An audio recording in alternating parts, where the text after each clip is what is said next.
Video ini membicarakan masalah pemahaman untuk mencetak burung kita konslet, terutama urusan birahi dan emosi. Jadi jangan skip, karena dengan ini kita bisa tahu burung kita itu dalam kondisi apa dan harus diapakan. Oke ya, simak ya. Salam minor. Di Emali sendiri itu lebih cenderung suka sama bahan itu yang seger banget atau yang biasa-biasa saja?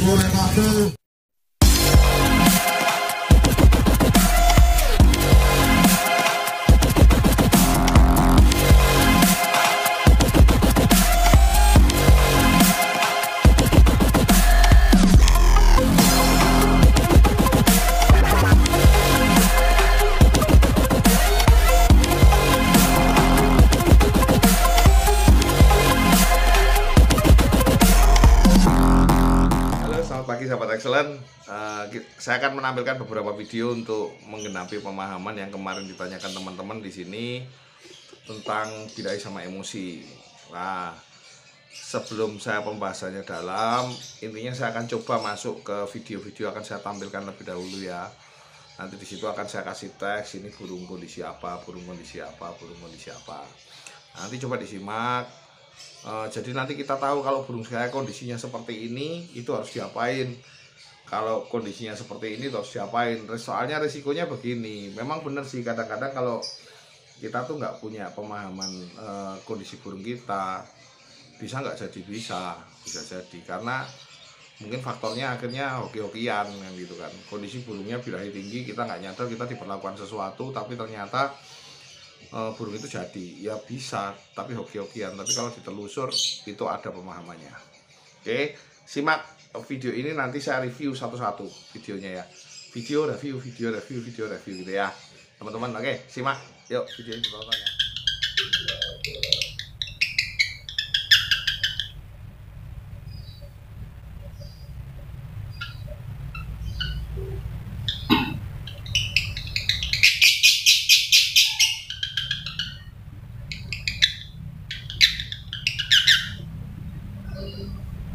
Itu tadi videonya burungnya Om Agus yang kondisinya lagi birahi, maksudnya dalam kondisi saat itu birahi. Tapi kalau itu berlangsung lama cuman birahi aja, ya burung itu tak anggap sebagai birahi yang udah berlebihan. Dibilang over ya over, tapi belum over banget, tapi over, udah masuk ke kategori over birahi. Nah, nanti simak ya video selanjutnya. Dia akan saya review satu-satu. Video ini kondisi apa?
Itu tadi burung Om Agus sudah mulai birahi bunyi.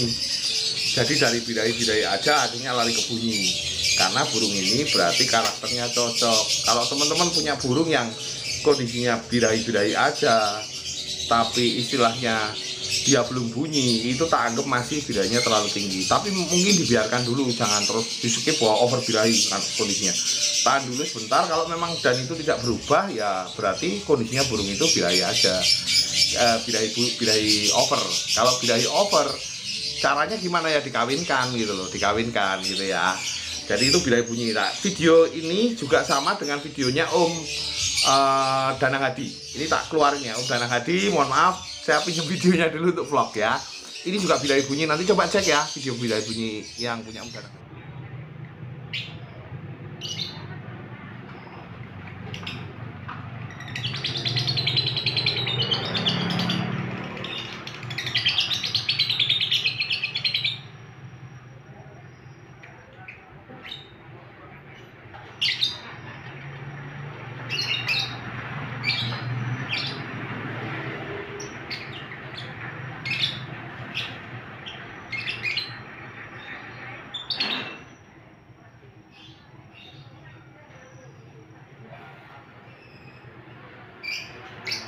Itu videonya Om Danang Hadi yang birahi bunyi. Di situ terlihat burung itu masih manggil-manggil, masih normal gitu loh. Dan bahkan ada sedikit ngeriwiknya. Maksudnya ada sedikit mermeleknya. Nggak apa-apa, itu wajar. Bukan berarti itu burung farot tuh berarti ketinggian birahi lah. Itu yang salah kadang-kadang penalarannya. Burung kalau birahinya tinggi mesti akan ada sedikit sadutnya. Permasalahannya kalau burung itu banyak ngeriwiknya terus, tertidur terus, lah itu yang masalah. Makanya coba dipahami dulu, karena dengan pemahaman ini kita tahu burung ini mau diapain dan kondisi seperti apa burung kita, itu yang masalah. Oke, simak selanjutnya video ini.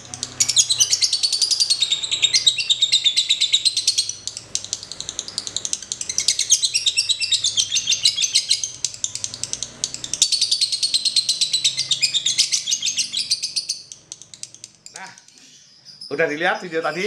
Video tadi bunyinya udah enak. Coba lihat nadanya. Nadanya udah mulai kering. Dia udah mulai mendekati nada-nada yang berubah. Coba perhatikan, dengarkan nadanya. Ini burung sudah nadanya udah berubah. Jadi kalau saya sebagai seorang pemilik burung yang seperti itu, saya anggap burung itu udah mendekati. Dan burung itu tuh lagunya udah bagus banget. Mungkin teman-teman, bagi yang teman-teman yang udah paham tentang kontrak, akan merasakan insting feelingnya ketika mendengarkan suara burung ini. Nada burung ini udah segar, udah kering gitu loh. Oke, itu dulu. Nanti tak coba tambah lagi. Coba lihat, simak video selanjutnya ya.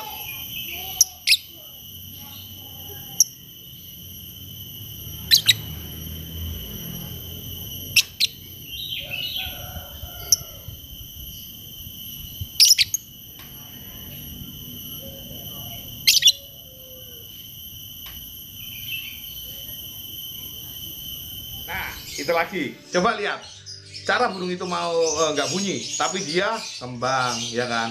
Kayak burung semi tidur, dia kayak burung semi. Terus ada nguapnya, ada mangap-mangapnya. Makanya burung kalau konslet itu kadang-kadang yang udah akut, yang udah birahinya over, udah birahinya tinggi, dia mangap-mangap, nguap. Itu kalau untuk yang burung konslet. Dan ditanyain, burung ini bisa konslet nggak? Nggak jaminan. Tapi bisa nggak konslet?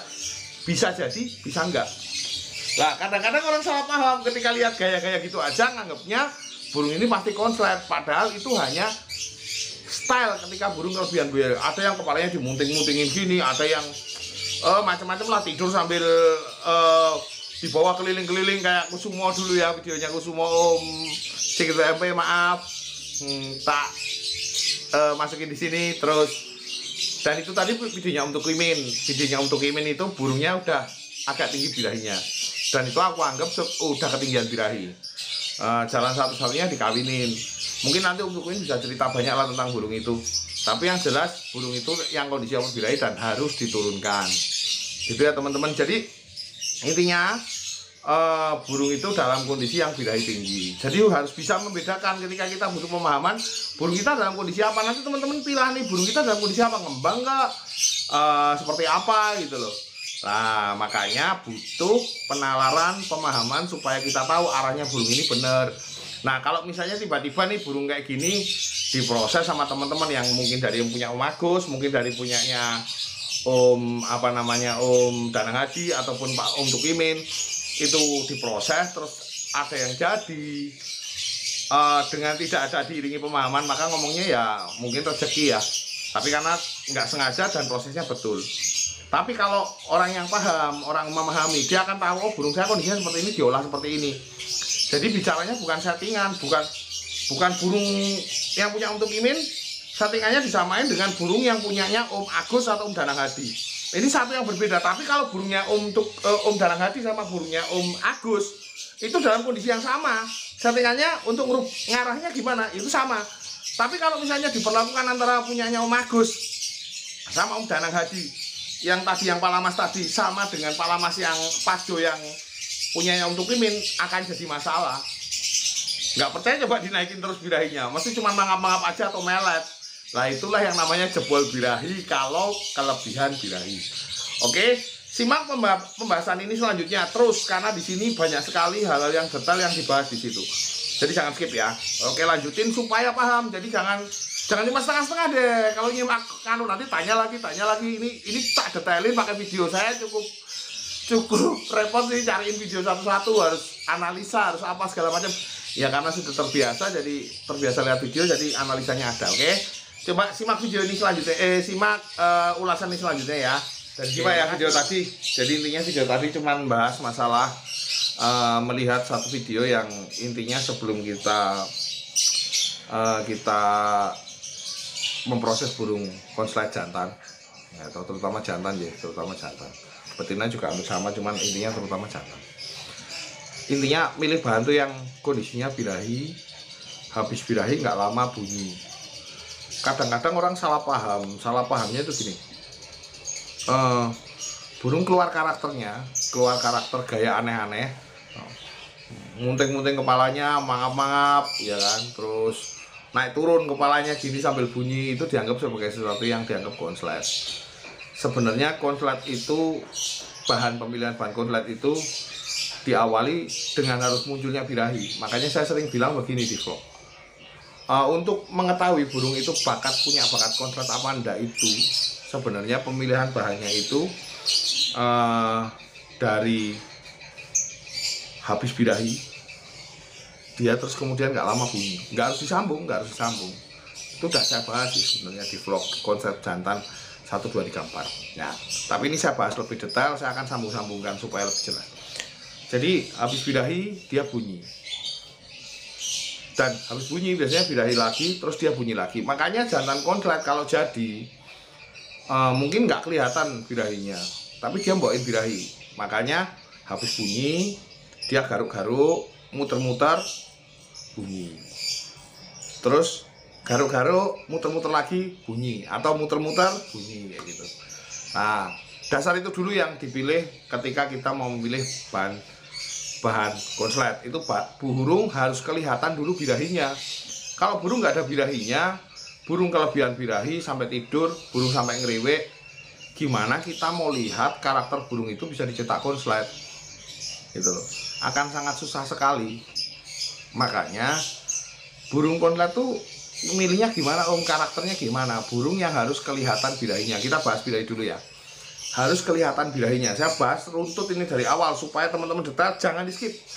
Karena kalau teman-teman nggak budayakan nonton sampai akhir. Kalau teman-teman nggak lihat detail dari satu persatu, ini akan mempersulit pemahaman jenengan. Jadi harus benar-benar dilihat. Mohon maaf nih, saya cuma berbagi, tidak bermaksud menggurui. Jadi intinya harus birahi dulu. Kalau nggak ada birahinya ya dinaikkan birahinya. Aku sempat sharing-sharing banyak nih di grup kemarin, sharing-sharingnya seru banget. Teman-teman grupnya Om Agus nih, keren-keren. Moga-moga pada jadi semua konsletnya ya. Terus apa ya? Jadi kalau nggak ada birahinya gimana kita mau baca karakternya? Kalau nguek-nguek aja terbang-terbang itu, atau wak-wek atau cuman birahi mutah-mutah aja tapi nggak ada bunyi, terus cuman tidur gitu aja nggak ada bunyi, itu susah susah. Jadi susah. Memang harus sebelum kita memilih bahan itu harus pas dulu supaya nanti arahnya benar lah. Jalan satu-satunya untuk mengetahui bahan itu bisa konslet, karena kita lihat konslet dari awalnya, kita lihat dulu konslet habis birahi bunyi, garuk-garuk, muter-muter bunyi, itu sebenarnya menandakan dia birahi, ada birahinya gitu ya teman-teman ya. Jadi teman-teman harus paham bahwa kalau burung itu nggak ada birahinya susah. Nah, setelah birahi, burung-burung itu birahi, apakah dia mengeluarkan bunyi? Kalau misalnya burung itu birahi aja gimana Om? Atau birahinya tinggi banget sampai akhirnya tidur, terus gimana Om? Ya memang akan susah melihatnya. Jadi makanya kita baca burung kita nih karakternya. kondisinya seperti apa, bukan cuma karakter, kondisinya seperti apa. Kondisinya dia mungkin kondisi birahinya tinggi banget, dia cuma muntah-muntah, mukok-mukok, tapi nggak bunyi kayak gitu kan. Atau dia kondisinya saking tinggi birahinya tidur, ya toh. Nah, saya sering bilang burung itu awalnya birahi bunyi, birahi bunyi, birahi bunyi. Lah kalau tidak dikasih kawin, resikonya yang naik emosi ya. Aku nggak bahas emosi di sini, aku bahas birahi dulu. Cuma tak sambungin. Lah, ketika tidak dikasih kawin itu keluar emosi, birahinya harus distabilin teman-teman, harus distabilin. Caranya gimana ya? Bentar, sorry, ini lagi-lagi wifi-nya. Birahinya harus distabilin. Kalau birahinya nggak distabilin, resikonya tambah emosi, dan bahkan kalau dia saking emosinya terus habis emosinya, bisa risikonya tidur, bisa lari ke emosi, bisa tidur. Nah, kalau burung itu tidak keluar emosinya sebelum tahap emosi, biasanya ada burung yang double duluan, jadi nggak bablas. Kalau dia sudah sampai double, berarti dia nggak keluar emosi. Tapi kalau dia bablas, jadi terlalu cepat ngencenginya, terlalu kuat jemurnya, jadi burung itu birahinya terlalu cepat, mungkin libidonya terlalu tinggi. Akhirnya burung itu bablasnya sampai pada tahap burung itu emosi. Nah, burung itu bisa lari ke dua hal, yaitu bisa lari ke emosi, over emosi karena tidak dikasih kawin, atau birahi. Sebenarnya bahasan ini udah dibahas juga, cuman itu untuk mempertegas.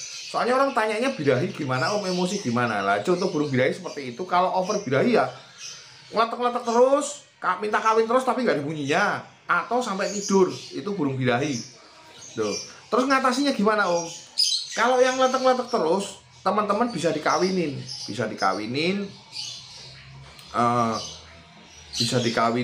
terus habis itu dicabut lagi supaya kondisi birahinya netral, dan kita naikkan pakannya pelan-pelan. Jangan keburu-buru langsung dihajar pakan kenceng. Makanya konsep dijebol birahi di tempat saya nggak ada gitu loh. Jadi teman-teman bisa naikkan pelan-pelan, nggak usah keburu-buru, naikkannya pelan. Misalnya dioplos, jangan semuanya pakan kenceng gitu loh. Saya kalau pakan saya nyarankan dicampur, jangan full pakan kenceng gitu loh. Jadi birahinya akhirnya tertata, belum sampai emosi dia sudah ngedobel. Bisa seperti itu. Atau kalau misalnya nih kebablasan sampai emosi gimana Om, kan gitu kan. Nah, itu nanti dibahas di vlog emosi selanjutnya. Oke, aku bahas yang birahi dulu. Jadi birahi mantap-mantap kawinin, habis kawinin cabut single lagi supaya ngeluarin emosinya, menyeimbangkan birahi. Atau sampai tidur ya sama. Tidur itu bisa disingle lagi, bisa dikawinin, habis itu disingle lagi. Singlenya kalau yang tidur lebih susah karena tidur itu saking tingginya, jadi mendingan keluarin emosinya setinggi-tingginya. Caranya gimana? Habis dikawinin singlein aja, single total, bener-bener single total sampai dia ngoek-ngoek keluar emosinya, sampai dia bunyinya ngering atau gimana. Yang penting dia keluar emosinya, nggak tidur aja kayak burung lemas. Tapi burung lemas tidak jaminan burung itu birahi. Burung habis diajar juga kelihatannya ngembang, burung sakit juga kelihatannya ngembang. Cek dulu burung ini benar-benar dalam kondisi birahi enggak, atau hanya burung ngembang saja tapi tidak dalam kondisi birahi. Kadang-kadang orang salah paham, Om kalau burung ngembang berarti birahi. Enggak, kan bisa dicek apakah dia galak apa enggak, dia birahi, benar-benar birahi enggak, bunyinya sama ngeriwik atau enggak, itu tanda-tanda birahi. Nah, cara ngatasinya sama, intinya diturunkan birahinya. Jadi kita cuma nyetel birahi, untuk jadi konslet itu kita cuma nyetel birahi sama emosinya aja, dan pertahankan di titik birahi sama emosi yang seimbang cukup lama. Itu nanti kalau naik ke emosinya kita turunkan dengan cara mengawinkan, dia cabut petel, nanti dibahas di pembahasan terakhir. Atau dia dikawinkan di single lagi untuk burung-burung yang tidak ada emosinya gitu loh, supaya keluar emosinya, birahinya tidak terlalu tinggi supaya balancing. Makanya konsep saya jelasin lagi ya supaya jelas. Burung konslet itu burung yang birahinya sama emosinya seimbang. Kalau burung vector itu burung yang emosinya lebih tinggi daripada birahi. Kalau burung sardot yang meremelek itu birahinya lebih tinggi dari emosi. Kenapa? Coba dilihat dari cara bunyinya. Sekali lagi coba disimak ini omongan saya. supaya teman-teman benar-benar jelas. Jadi jangan setengah-setengah kalau nyimak vlog. Itu nanti akan banyak muncul pertanyaan, padahal di vlog itu sudah dibahas. Cuman kadang-kadang beberapa teman, mohon maaf tidak semua, tapi beberapa teman masih tanya itu lagi, yang kadang-kadang nggak jenengan, ya budayakan aja deh. Budayakan banyak tanya, vlognya, nggak tahu Agus, budayakan tanya yang banyak, nonton vlognya sedikit aja. Jadi akan tanya terus, dan teman-teman akan capek, pusing memikirkan, kalau tidak runtut ceritanya. Harus disimak vlognya tuh benar-benar detail, jangan cuma setengah-setengah, nanti pemahamannya nggak sesuai gitu loh ya. Oke teman-teman, jadi intinya kalau birahinya terlalu tinggi ya dikawinkan, disingle. Atau kalau yang tidur sampai tidur boleh diimbangkan emosinya, jadi disinglein total juga boleh. Nah, itu loh. Makanya yang rata-rata pada pakai mainan pakan tinggi, rata-rata settingannya single total. Tapi kalau single total, overfactor juga masalah, butuh ditemukan burung juga, kayak gitu ya teman-teman ya. Jadi untuk birahi seperti itu, jangan sampai burung kita kebablasan birahi. Makanya cari posisi birahi sama emosi seimbang, kita pertahankan di situ cukup lama. Ada dua kemungkinan yang terjadi yang saya tadi cerita. Kemungkinan burung itu akan ngedouble, atau burung itu akan larinya ke emosi. Kalau emosi ya diseimbangkan lagi, karena mungkin kita nyetingnya kebablasan ya, ketinggian pakannya, kita nggak memperhitungkan dia, akhirnya birahi, tapi terus tidak bunyi, terus akhirnya larinya ke emosi. Nah gitu teman-teman. Oke, untuk birahi itu aja dulu. Nanti video-videonya yang birahi sama birahi bunyi di situ sudah ada dijelasin semua ya. Oke teman-teman, sekian dulu. Salam minor, masa akal.